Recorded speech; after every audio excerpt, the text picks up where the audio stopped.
அஸ்ஸலாமு அலைக்கும். இன்றைக்கி 1/2 கிலோ மட்டன் கிரேவி எப்படி செய்யலான்னு பார்க்கலாம். இது ரொம்ப வாசமாக இருக்கும், வீடே மணக்கும், என் தெருவே மணக்கிற அளவுக்கு இந்த மட்டனை எப்படி சமைக்கலான்னு பார்க்கலாம். எண்ணெய் ஊற்றி பட்டை கிராம்பு போட்டுட்டு வெங்காயம் மட்டும் கட் பண்ணி போட்டு நல்லா வறுத்துட்டு அது கூட இந்த மட்டனை போடுங்க. மட்டன் நல்லா அதில் உள்ள தண்ணி எல்லாமே இறங்கும். இங்கே பாருங்கள், நல்லா தண்ணி எல்லாம் இறங்கியிருக்கு. அதுக்கப்புறம் இதில் வந்து தேவையான அளவு உப்பு போடுங்க. இந்த பூண்டு, முழு பூண்டு, இது உங்களோட சாய்ஸ் தான், போடணும்னா போடலாம். பூண்டு போட்டிருக்கேன். இஞ்சி பூண்டு இந்த 1 ஸ்பூன் ஃபுல்லாக போட்டிருக்கேன். இது மஞ்சத்தூள் கொஞ்சம் போட்டிருக்கேன்.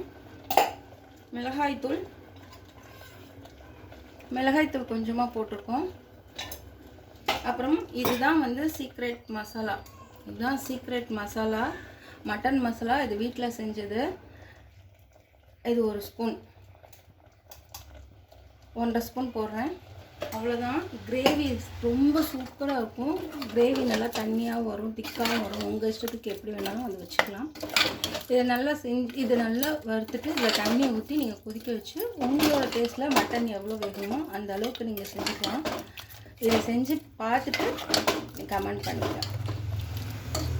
சீக்ரெட் மசாலா ஆல்ரெடி நம்ம சேனலில் போட்டிருக்கோம்.